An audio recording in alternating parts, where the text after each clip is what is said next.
Shalom, selamat pagi jemaat Tuhan yang ada di GSPDI Philadelphia Sleman. Pada pagi hari ini kita dapat berjumpa lagi dalam ibadah online yang tentunya ibadah online ini boleh kita nantikan dan kita mau menikmati ibadah ini bersama.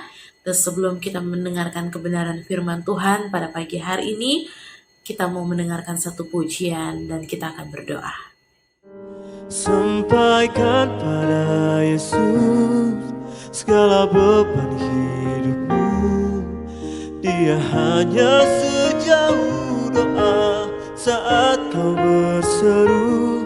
Sampaikan pada Yesus yang mengerti hatimu, yang mengerti air matamu dan memulihkanmu.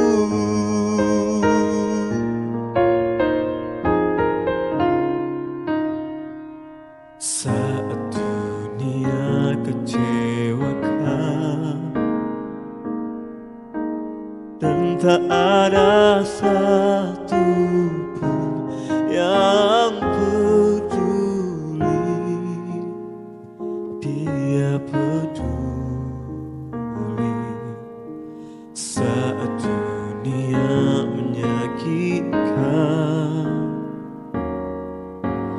bahkan yang terdekat pergi meninggalkanmu, Dia ada. Sampaikan pada Yesus segala beban hidupmu.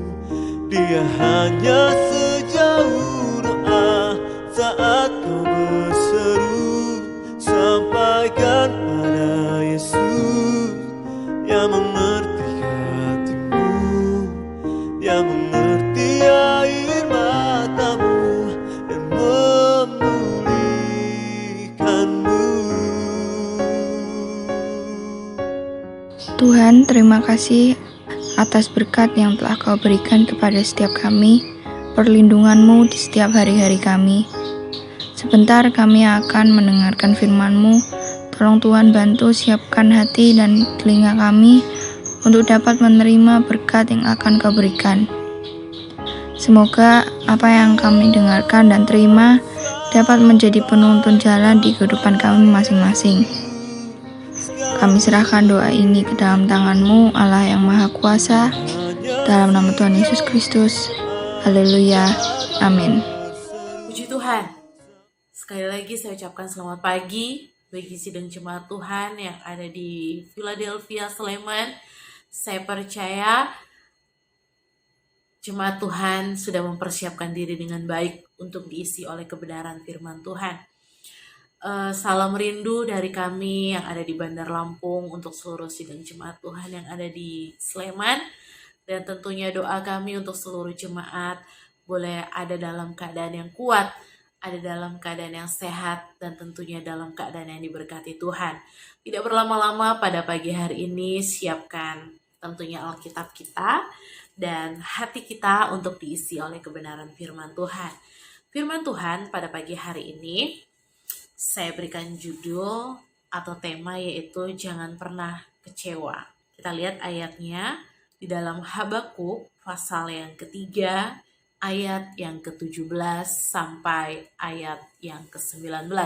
Habakuk 3 ayat 17 sampai 19. Sekalipun pohon ara tidak berbunga, pohon anggur tidak berbuah, hasil pohon zaitun mengecewakan, sekalipun ladang-ladang tidak menghasilkan bahan makanan, kambing domba terhalau dari kurungan, dan tidak ada lembu sapi dalam kandang.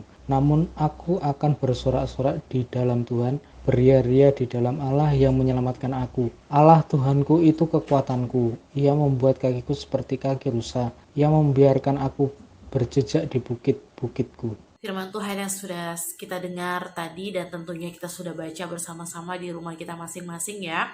Dan firman Tuhan ini mungkin sudah tidak asing lagi kita dengar, sudah begitu sering, sudah begitu banyak kita dengar dari hamba-hamba Tuhan yang menyampaikannya.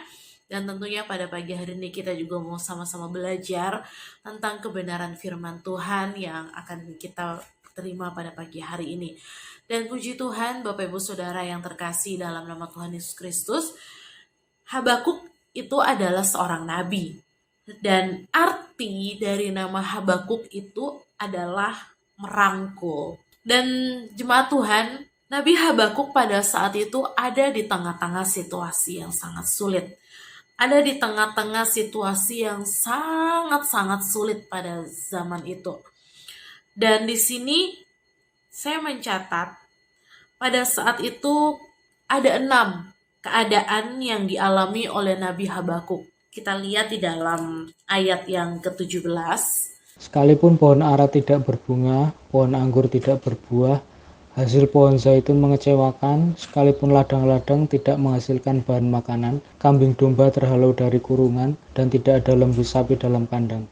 Ada 6 keadaan yang dialami oleh Nabi Habakuk pada saat itu. Yang pertama adalah pohon ara tidak berbunga. Yang kedua, pohon anggur tidak berbuah. Dan yang ketiga, hasil pohon zaitun mengecewakan. Dan berikutnya yang keempat adalah ladang-ladang tidak menghasilkan. Dan yang keenam, kambing domba terhalau dari kurungan. Dan yang keenam adalah lembu sapi tidak ada. Nah, Bapak Ibu Saudara yang terkasih dalam nama Tuhan Yesus Kristus, ini adalah sesuatu yang sulit. Ini adalah sesuatu di mana zaman itu Nabi Habakuk mengalami ke-6 hal ini yang membuat dia sulit, yang membuat dia susah, yang membuat dia tidak berdaya pada saat itu. Kalau kita boleh melihat, kalau kita boleh pelajari kitab Habakuk ini, dia boleh mengalami satu himpitan, satu situasi yang dia lihat adalah satu situasi yang susah, adalah situasi yang sangat sulit pada zaman itu. Dan kenapa kita mau belajar? Mengapa firman Tuhan mencatat di ayat yang ke-17 tadi? Mengapa firman Tuhan mencatat kenapa pohon ara? Kenapa tidak pohon-pohon yang lain? Kenapa harus pohon ara? Saya catat di sini karena pohon ara itu adalah manis dan baik. Selanjutnya dapat dimakan langsung dari pohonnya. Dan juga dapat dikeringkan dan dapat dibuat kue. Dan di rumah Bapak Gembala dan Ibu Gembala juga ada pohon ara. Tapi sayang selama saya di Jogja belum pernah merasakan buah dari pohon ara ya.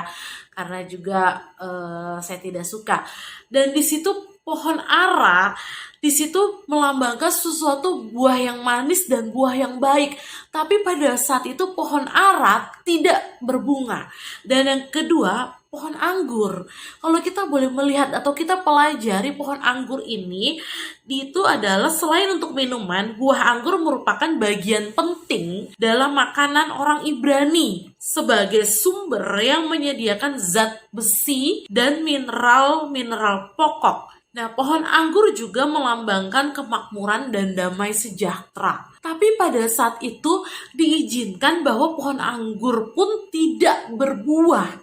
Dan selanjutnya secara cepat di sini juga dikatakan hasil pohon zaitun mengecewakan. Kita boleh melihat hasil, ketika kita melihat hasil pohon zaitun mengecewakan berarti sudah ada hasil. Tapi hasilnya tidak sesuai dengan apa yang diharapkan. Hasilnya itu mengecewakan. Dan di sini pohon zaitun saya catat juga adalah pohon yang hijau dalam segala musim. Kita boleh bayangkan Bapak Ibu Saudara, pohon zaitun itu adalah pohon yang hijau dalam segala musim. Dan pohon zaitun juga bisa menjadi minyak makanan untuk olesan obat dan bahan bakar. Nah, itu manfaat dari pohon zaitun. Tetapi sayang sekali pada saat itu pohon zaitun berbuah, tapi hasilnya mengecewakan Bapak Ibu Saudara. Mungkin hari-hari ini yang kita kerjakan saat ini berbuah. Mungkin yang kita kerjakan hari-hari ini menghasilkan. Tapi yang kita hasilkan mungkin tidak sesuai dengan apa yang kita harapkan. Apa yang kita hasilkan tidak sesuai dengan apa yang menjadi pikiran kita. Mungkin kita sudah berpikir, oh saya akan menghasilkan sekian, saya akan mendapatkan sekian. Tapi pada kenyataannya, pada situasi yang sulit hari-hari ini, apa yang ada dalam pikiran kita itu tidak sesuai dengan apa yang menjadi kenyataannya.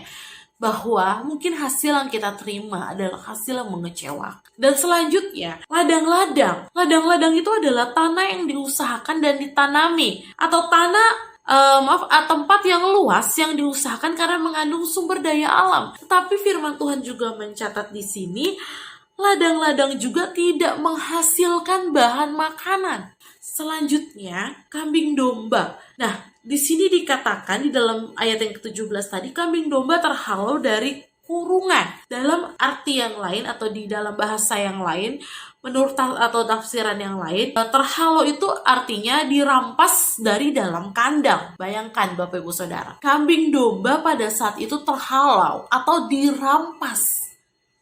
Dirampas. Apa yang kita miliki mungkin hari-hari ini dirampas. Nah, selanjutnya di situ dikatakan di ayat yang ke-17, dan tidak ada lembu sapi dalam kandang. Di ayat yang ke-17 ini melambangkan sesuatu situasi yang sangat sulit. Situasi yang sangat susah pada saat itu yang dialami oleh Nabi Habakuk. Tetapi kita tidak mau berhenti sampai ayat yang ke-17. Kita tidak mau berhenti belajar sampai ayat yang ke-17. Tapi kita mau belajar, lihat di ayat yang ke-18. Kita boleh melihat di ayat yang ke-18 dikatakan apa? Namun aku bersorak-sorak di dalam Tuhan, beria-ria di dalam Allah yang menyelamatkan aku. Di sini kita boleh belajar Bapak Ibu Saudara, mengapa ayat 18 itu harus kita lakukan? Kenapa ayat 18 ini kita harus lakukan? Secara manusia, secara akal pikir kita, secara akal sehat kita tidak mungkin. Kalau apa yang kita hasilkan hari-hari ini mengecewakan, apa yang kita hasilkan, apa yang kita impikan, apa yang kita kerjakan, apa yang kita harapkan tidak berbuah. Apa mungkin pohon-pohon yang sudah kita tanam, atau pekerjaan-pekerjaan yang seringkali sudah kita harapkan, tapi tidak menghasilkan satupun. Nah, kenapa muncul ayat 18 ini? Kenapa harus muncul ayat 18 ini? Dikatakan tadi kalau kita membaca, namun Nabi Habakuk itu masih bisa tetap bersorak-sorak. Ia masih bisa tetap beria-ria di dalam Tuhan. Terus kita mau lihat di ayat yang ke-19. Kenapa? Nabi Habakuk di dalam situasi yang kayak ayat 17 tadi dia alami, dia boleh tetap bersorak-sorak, dia boleh tetap beria-ria di dalam Tuhan. Karena di ayat yang ke-19 dikatakan, Allah Tuhanku itu kekuatanku. Ia membuat kakiku seperti kaki rusa. Ia membiarkan aku berjejak di bukit-bukitku. Di sini, mengapa ayat 18 itu harus kita lakukan? Kenapa ayat 18 itu harus kita lakukan? Yang pertama saya catat di sini, karena Tuhan menjadi kekuatan kita. Saya ulangi Bapak Ibu Saudara, kenapa? Atau mengapa ayat 18 ini harus kita lakukan dalam kehidupan kita? Atau harus ada dalam kehidupan kita? Yang pertama adalah karena Tuhan menjadi kekuatan kita. Jelas di ayat yang ke-19 tadi dikatakan, Allah Tuhanku itu kekuatanku. Kita lihat di dalam Mazmur yang ke-28, ayat yang ke-8, bagian A. Tuhan adalah kekuatan umatnya. Tuhan menjadi kekuatan kita. Dan selanjutnya di sini, Tuhan membuat kaki kita seperti kaki rusa. Nah, yang kedua saya catat di sini, kenapa Tuhan harus berkata Tuhan akan membuat kaki kita seperti kaki rusa? Rusa memiliki kaki yang sangat kuat dan cocok untuk di medan hutan yang kasar. Dia cocok untuk ada di medan hutan. Medan hutan itu adalah medan peperangan, medan yang sulit. Kaki rusa itu sangat kuat. Selanjutnya adalah rusa juga binatang pelompat dan perenang yang handal. Percaya Bapak Ibu Saudara, ketika kita berjejak dalam setiap kehidupan kita, ketika kita menjalani setiap kehidupan kita, Tuhan akan membuat kaki kita kuat seperti kaki rusa. Mungkin perjalanan kita mulai lemah, mungkin semangat kita mulai lemah, perjalanan kita mungkin sudah mulai lesu. Kehidupan kita mungkin hari-hari ini sudah mulai lemah, sudah mulai jenuh, sudah mulai bosan dengan keadaan situasi hari-hari ini. Tapi Tuhan yang menjadi kekuatan kita. Dia akan membuat kaki kita kuat seperti kaki rusa. Bapak Ibu Saudara, mari jangan fokus di ayat yang ke-17. Ayat yang ke-17 ini mungkin hari-hari ini kita alami. Ayat yang ke-17 ini mungkin hari-hari ini sedang ada dalam situasi kehidupan kita. Mungkin ada dalam setiap kehidupan pekerjaan kita. Usaha mulai sepi, pekerjaan mulai berantakan. Keluarga mungkin sudah mulai berantakan karena situasi yang ada. Tapi percayalah, kita boleh pelajari di ayat yang ke-18, di ayat yang ke-19. Pegang ayat yang ke-19 ini, bahwa Tuhan yang akan menjadi kekuatan dalam setiap kehidupan kita. Dalam setiap kehidupan kita. Kalau kita lihat media-media sosial, kalau kita lihat berita-berita di televisi, bukan berita-berita yang menguatkan. Bukan berita-berita yang mungkin membuat kita damai sejahtera. Mungkin berita-berita itu membuat kita hidup dalam ketakutan. Berita-berita itu membuat hidup kita semakin hari semakin takut, semakin cemas, semakin khawatir. Tapi pegang ayat yang ke-18 dan ayat yang ke-19. Kita mau tetap bersorak-sorak di dalam Tuhan. Kita mau tetap beria-ria di dalam Tuhan. Dan kita mau mengaku, kita mau berkata kepada Tuhan, situasi apapun yang kita alami hari-hari ini, kita mau berani berkata, Tuhan yang menjadi kekuatan kita. Tuhan yang menjadi kekuatan kita. Tuhan yang menjadi kekuatan kita. Dan ingat, itu terus dalam kehidupan kita secara pribadi. Dan Bapak Ibu Saudara, mari, kalau kita secara manusia, kita pasti lemah. Secara daging mungkin kita pasti takut dan khawatir. Tapi pegang kebenaran firman Tuhan. Bahwa Tuhanlah yang menjadi kekuatan dalam setiap kehidupan kita. Koreksi setiap kehidupan kita. Perbaharui hubungan kita dengan Tuhan. Dan mari terus andalkan Tuhan dalam setiap perjalanan kehidupan kita. Seluruh resep kehidupan ataupun jawaban yang kita rindukan terjadi dalam kehidupan kita. Kuncinya hanya satu, dekat dalam Tuhan. Dan terus merenungkan setiap kebenaran firman Tuhan. Karena itulah yang menjadi kekuatan dalam kehidupan kita. Dan itu yang membuat kita mampu untuk tetap berdiri, menjalani setiap kehidupan kita. Puji bagi nama Tuhan. Terima kasih untuk kesempatan yang diberikan kepada kami. Melalui Bapak Gembala, kami masih diberikan kesempatan untuk memberitakan kebenaran firman Tuhan. Pada pagi hari ini, biarlah sekalipun kita ada dalam situasi yang mungkin sulit hari-hari ini, tapi kita mau terus saling mendoakan, kita mau terus saling menguatkan, jalin terus hubungan tali persaudaraan di tengah-tengah sidang jemaat Tuhan yang ada di Philadelphia, Sleman, sehingga walaupun sulit untuk berjumpa, tapi kita tetap satu dalam doa.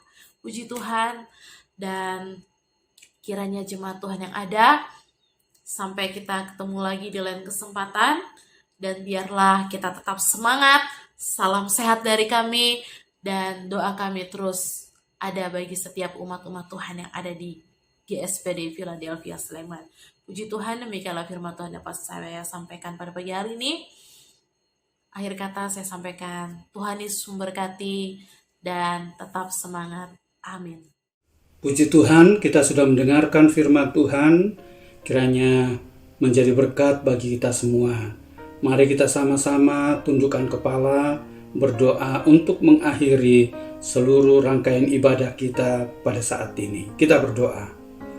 Bapa Surgawi, di dalam nama Tuhan Yesus Kristus, kami datang kepada Engkau mengucap syukur dan berterima kasih atas berkat Tuhan bagi kami. Kami dapat melakukan ibadah lagi pada saat ini. Kiranya melalui kebenaran firman yang kami sudah terima, termeterai dalam hati kami semua. Terima kasih Tuhan, dan saat ini hamba-Mu berdoa untuk seluruh jemaat-Mu yang ada di Philadelphia, Sleman. Tuhan lawat mereka yang lemah, Tuhan beri kekuatan, yang sedang dalam keadaan sakit, kiranya Tuhan pulihkan jamah dan sembuhkan dalam nama Tuhan Yesus Kristus. Yang dalam keadaan kekurangan, Tuhan cukupkan, bahkan mereka dalam usaha ataupun pekerjaan diberkati oleh Tuhan. Terima kasih Tuhan, terpujilah bagi Engkau kekal selama-lamanya. Dan saat ini Kami berdoa juga ya Tuhan untuk bangsa negara kami, tetap kami bawa kepada Engkau. Pulihkanlah bangsa kami dari berbagai macam masalah yang sedang terjadi. Tuhan kiranya menolong. Terima kasih Tuhan, memberkati semua pelayan-pelayan yang sudah ambil bahagian, baik dalam penyampaian firman maupun dalam persiapan yang telah dilakukan dalam pelayanan online ini. Terima kasih Tuhan, di dalam nama Tuhan Yesus Kristus. Dan sekarang mari Bapa, pedangkan tangan-Mu, turunkanlah kiranya berkat-Mu atas kami sekalian, dan kami menerima berkat yang melimpah di dalam berkat nama Allah Bapa, Putra dan Roh Kudus, dalam nama Tuhan Yesus Kristus. Haleluya, amin. Selamat pagi, Tuhan Yesus memberkati kita semua. Amin.